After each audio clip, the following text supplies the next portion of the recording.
Bonjour, c'est Jules Lavie pour Code Source, le podcast d'actualité du Parisien. Plus de 4,5 millions d'entrées en un mois, sorti le 1er mai, un petit truc en plus, et jusqu'ici le plus gros succès en salle de l'année 2024 devant Dune 2. La comédie évoque le handicap, elle est jouée en grande partie par des personnes elles-mêmes handicapées. Pourquoi marche-t-elle aussi bien ? Qui est Artus, jusqu'ici connu comme humoriste et comédien ? Un petit truc en plus, c'est son premier film en tant que réalisateur. Cet épisode de Code Source est raconté par Grégory Plouvier, chef adjoint du service culture et loisirs du Parisien.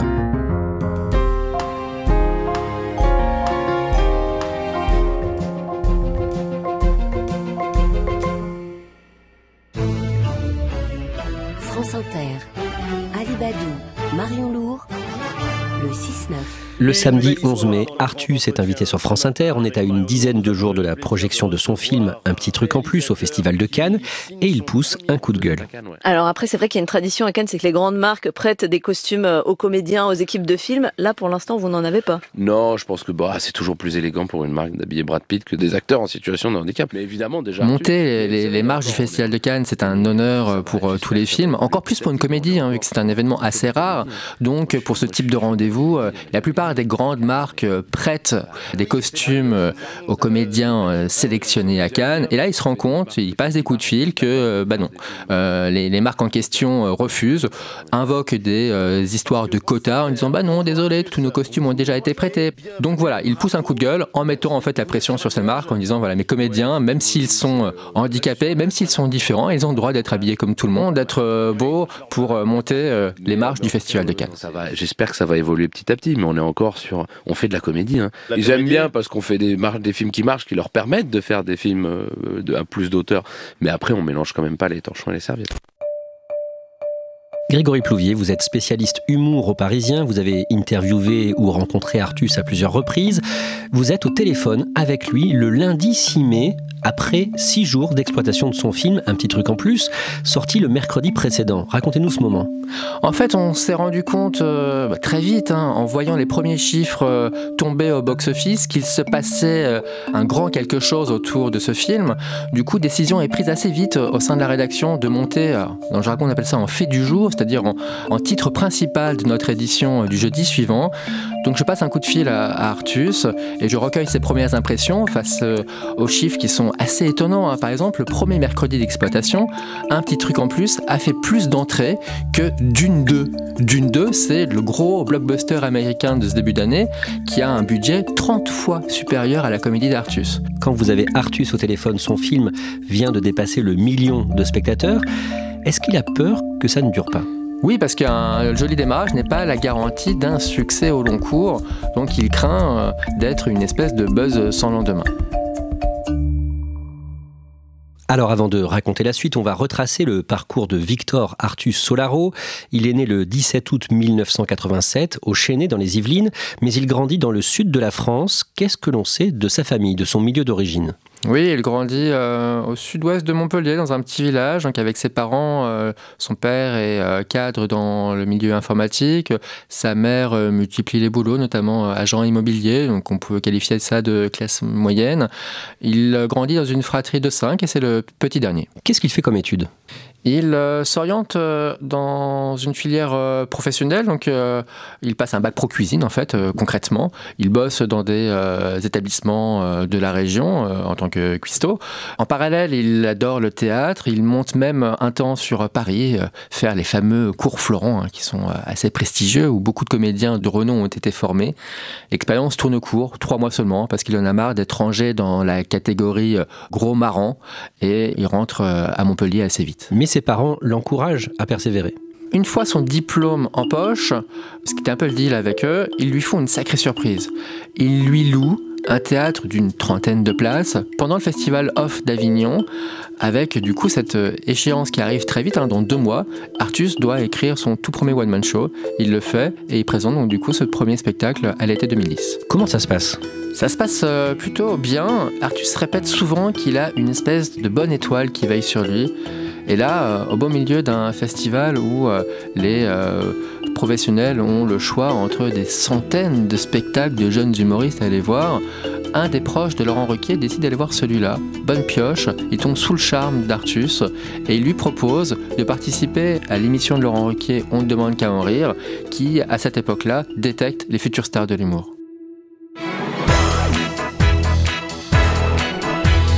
Artus fait ses débuts dans cette émission sur France 2 en septembre 2011 et il se fait remarquer. Très vite, il devient l'un des piliers de cette émission aux côtés de personnalités comme Jérémy Ferrari. Il multiplie les sketchs, son art de se déguiser, son côté loufoque font mouche. Mathieu, viens voir papa, viens voir. Mathieu, papa est là. Nicolas, viens voir papa. Alors Nicolas, je t'ai appelé parce que je t'ai trouvé une babysitter pour cette année, voilà, une nounou. Tu sais, une nounou, c'est une dame qui va s'occuper de toi. Si, tu continueras quand même à aller chez mamie Alzheimer de temps en temps. Et arrête de l'appeler comme ça, t'es bien content quand tu vas chez elle d'avoir ton goûter tous les quarts d'heure, hein. Il réalise au total plus d'une soixantaine de sketchs. En mars 2014, Le Parisien chronique l'un de ses premiers spectacles, un seul en scène dans lequel il cultive ce qui va être sa marque de fabrique, Rire de tout. Rire de tout, ça commence par rire de soi. Donc déjà, son poids fait partie des sujets qu'il tourne en dérision de manière assez naturelle. Ensuite, dès cette époque, il commence à faire des blagues sur le handicap, le sport paralympique par exemple. Puis il y a certains handicaps que t'as pas envie de faire des sports non plus, tu vois. T'as pas envie de voir un aveugle lancer le javelot, tu vois. Et pendant qu'il fait ça, les gens dans le public font putain, oh. Ni le lancer de marteau, tu vois, non plus. Plus une fois sur deux, il va balancer son labrador. Ah, c'est bien. On est sur une personnalité qui aime faire valser les tabous. Il est dans ce registre-là. À l'automne 2016, Artus participe à l'émission de TF1 Danse avec les stars. Oui, on ne l'imagine pas forcément sur les parquets de danse, mais d'un cha-cha à un tango, il se qualifie et termine 3e de l'émission, ce qui est un bon résultat. Mais surtout, il rencontre sa future femme qui travaille dans la production de l'émission. L'année suivante, Grégory Plouvier, il met en scène sa première pièce à Paris. Ça s'appelle Duel à David et Jonatown. À quoi ça ressemble ? Ça ressemble à un western totalement déjanté, où en fait les règlements de compte ne se font pas à coups de revolver, mais à coups de vannes très bien senties. Pareil, on est sur des sujets assez touchy qui sont maniés avec dérision, et ça devient un succès dans les salles parisiennes et même en province. La même année, les spectateurs le voient dans une série télé de Canal+, série considérée comme l'une des meilleures en France, Le Bureau des légendes. Il interprète Jonas, qui est un espion de la DGSE, et là on est vraiment sur un virage qu'on peut qualifier de 180 degrés, puisqu'il est très taiseux. C'est un rôle, ce qu'on peut appeler à contre-emploi. Il doit apprendre l'iranien, l'irakien, pouvoir interagir dans des langues étrangères assez difficiles, donc il travaille énormément pour ce rôle-là. Il impressionne son réalisateur Éric Rochant et l'ensemble du public de la série. Grégory Plouvier, Artus a toujours une forte corpulence à ce moment-là, c'est un sujet dont il parle sur scène, vous l'avez dit, et il est parfois confondu avec un autre comédien. Oui, qu'il a croisé d'ailleurs sur les parquets de Danse avec les stars, vu que Laurent Ournac, vu que c'est lui dont on parle, qui était le comédien de Camping Paradis, était aussi le présentateur de Danse avec les stars à l'époque. Et sur le compte Twitter d'Artus, il se présente comme le sosie officiel de Laurent Ournac. Ça lui arrive même fréquemment lorsqu'il est reconnu dans la rue et qu'on, par méprise, on le prenne pour lui, qu'il joue le jeu jusqu'au bout et qu'il signe des autographes au nom de Laurent Ournac. Artus est présent sur les réseaux, il publie des vidéos d'humour. Oui, comme beaucoup d'humoristes dans cette période-là, il se met au virage digital, donc il publie des sketchs sur les réseaux sociaux avec un premier personnage qui s'appelle Sylvain, qui est un personnage de jeune handicapé atteint de trisomie 21. Pour la coiffure, moi j'aime quelque chose de naturel et qui en même temps est moderne. C'est pour ça que je fais des pics. Les pics, c'est bien, c'est indémodable, c'est de tous les jours. Voilà, pour moi, c'est une valeur sûre. Je vous conseille de faire les pics. Et voilà les louloulous. C'était ma routine du matin, ma routine. Allez, je vous dis à bientôt pour des nouvelles aventures. C'est coupé. Ce personnage-là devient très populaire, notamment à la suite d'un sketch diffusé dans l'émission Les Duos Impossibles de Jérémy Ferrari. Le handicap, c'est un sujet qui le touche aussi parce que certains de ses proches sont eux-mêmes directement concernés. Oui, c'est un sujet qu'il évoque assez peu, même en interview, mais sa belle-sœur, donc la sœur de sa femme, est atteinte du syndrome du cri du chat, qui est une forme assez lourde de déficience mentale. Début mars 2022, l'une de ses vidéos, l'un de ses sketchs, est bloqué par TikTok, qui retire la vidéo. Oui, alors il dénonce publiquement dans nos colonnes une censure qu'il vit très mal. D'ailleurs, il se retire de ce réseau social alors qu'il avait enregistré en moins de 6 mois plus de 600 000 abonnés. C'est une vidéo en plus qui, à ses yeux, ne méritait vraiment aucune observation de la part de TikTok, vu que c'était le même genre de vidéo que celle qu'il avait faite des semaines et des semaines plus tôt. La différence des autres, c'est que le personnage de Sylvain qu'il interprète était accompagné dans ce sketch-là d'une vraie personne handicapée, un jeune homme qui s'appelle Benjamin, et donc il a eu le sentiment qu'on ne censurait pas Artus, mais qu'on censurait Benjamin, donc un jeune homme handicapé. Grégory Plouvier, on fait un saut dans le temps de 2 ans. Pour Le Parisien, vous allez voir Artus sur scène à Amiens dans la Somme au début de l'année 2014, le mercredi 24 janvier précisément. À quoi ressemble son spectacle, le décor sur scène et quel type de vanne il fait ? Déjà, effectivement, le décor est assez marquant, contrairement à de nombreux one-man shows où il y a simplement un tabouret et puis éventuellement un fond derrière l'artiste. Là, il y a un immense arbre rouge flamboyant qui se déploie sur scène, qui nécessite un petit casse-tête en termes de logistique pour le déplacer de scène en scène. Sur les thèmes abordés, je dirais dans la droite ligne de ce qu'il produit, on est sur des sujets tabous. D'ailleurs, il y a une voix off en introduction du spectacle qui annonce la couleur en disant voilà, je rêve d'un monde où on pourrait rire de tout, que ce soit le sexe, le handicap ou autre sujet sensible. Et durant son 1h30 de show, il se déploie justement à montrer qu'il est encore possible de rire de tous ces sujets-là avec un style qui est plus proche de celui du bulldozer que de la fine dentelle. À ce moment-là, Artus a déjà réalisé son premier long métrage, un petit truc en plus. D'abord, quel est le pitch ? Pour résumer, c'est l'histoire de 2 braqueurs qui se retrouvent à devoir fuir la police. Ils voient un bus dans lequel ils s'engouffrent, un bus qui part en direction d'une colonie de vacances pour jeunes handicapés. On est en vacances ou on n'est pas en vacances ? Tiens. Et hop. C'est pas grave, elle a l'habitude. Les 2 braqueurs interprètent des rôles. Artus joue un trisomique et Clovis Cornillac, lui, joue son éducateur. Bon, on fait quoi du coup? Et comme eux là. Alors, c'est trop, j'essaie de trouver le truc, je vais trouver le juste milieu. Et les voilà donc du coup dans une colonie de vacances l'été à échanger des blagues et une bonne humeur au milieu d'un groupe composé de comédiens atteints de vrais handicaps. Tu n'es pas handicapé? Si, je veux pas handicapé, moi. Bah, on voudrait pas. T'as raison, je suis pas handicapé.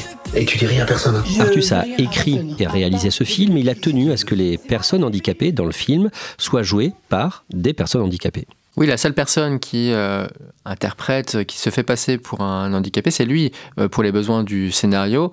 Tous les autres comédiens sont des personnes qui sont atteintes de véritables troubles autistiques ou bien de trisomie 21, afin de renforcer l'authenticité tout simplement du projet. Artus raconte que ça a été un problème pour convaincre les producteurs de se lancer dans le projet.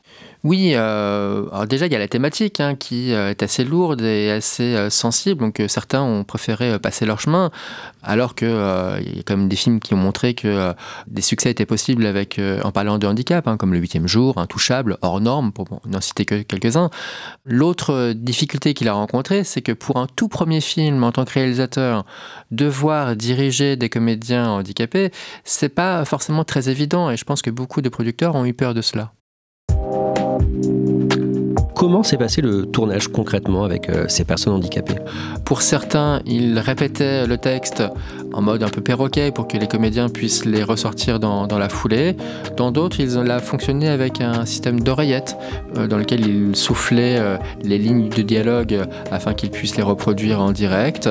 Donc c'était comme ça de l'accompagnement personnel pour que ces comédiens apportent effectivement une véracité, une authenticité dans les dialogues.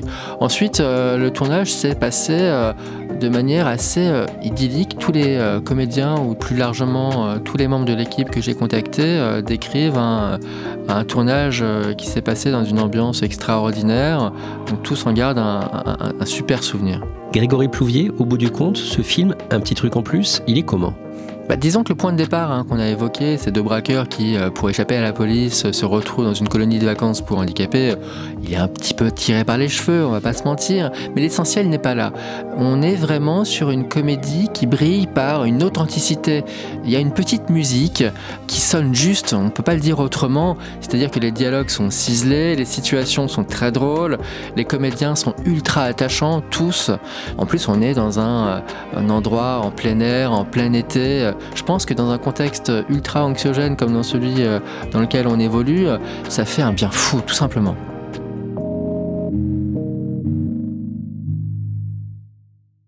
On en revient au début de cet épisode de Code Source, le Festival de Cannes. Grégory Plouvier, Artus est à l'affiche d'un deuxième film à Cannes, dans un tout autre registre.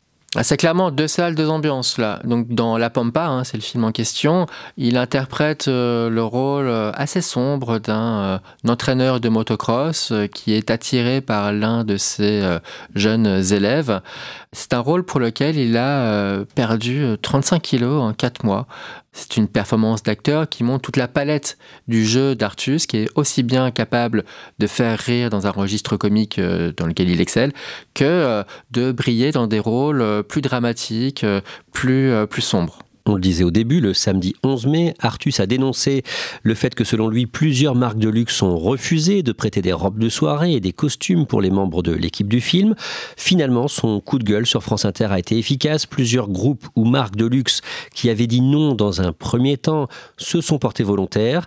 Et le mercredi 22 mai, en fin de journée, Artus et les comédiens montent les marches du Palais des Festivals de Cannes sur le tapis rouge. En fait, c'est vraiment l'une des séquences émotions les plus fortes de la quinzaine cette année à Cannes. C'est-à-dire qu'il y a ce casting qui rayonne avec Artus qui est obligé de prendre l'un des comédiens dans ses bras, Sofiane, parce qu'il est atteint d'une pathologie qui l'empêche de pouvoir monter les marches. Ils dansent tous à ce moment-là au rythme de Clic Clic Pan Pan qui est la chanson du film. C'est un peu l'événement dans l'événement ce soir sur les marches. Un petit truc en plus. Fait la montée des marches. Il se passe quelque chose de vraiment très émouvant à ce moment-là. Vous l'avez dit, Artus a dans ses bras l'un des comédiens, Sofiane, au moment de la montée des marches, et la ministre chargée des personnes handicapées, Fadila Khattabi, réagit après ça.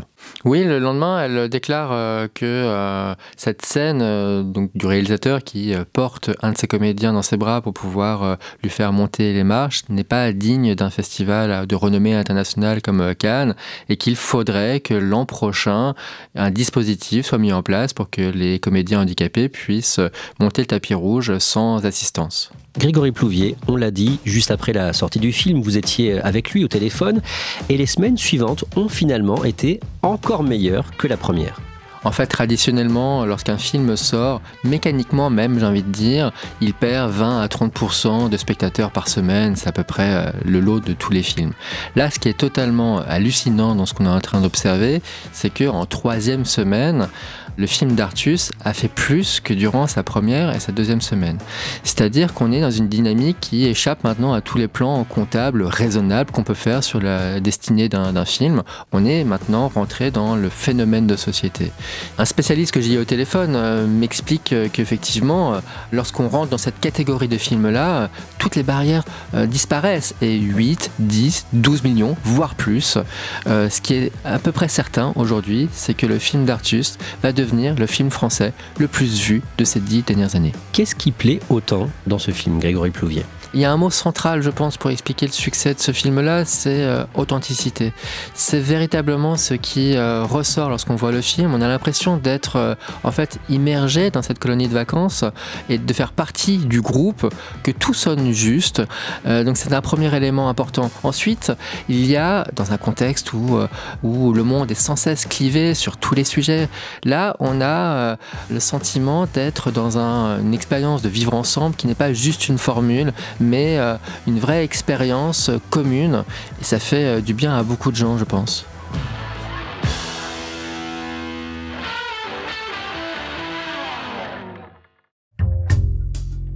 Merci à Grégory Plouvier. Code Source est le podcast quotidien d'actualité du Parisien. Cet épisode a été produit par Clara Garnier-Amouroux, Raphaël Pueyo et Barbara Gouy. Réalisation, Benoît Gillon. Si vous aimez Code Source, n'hésitez pas à en parler autour de vous ou bien à nous laisser un commentaire ou des étoiles sur votre application audio préférée. Et puis n'oubliez pas les 2 autres podcasts du Parisien.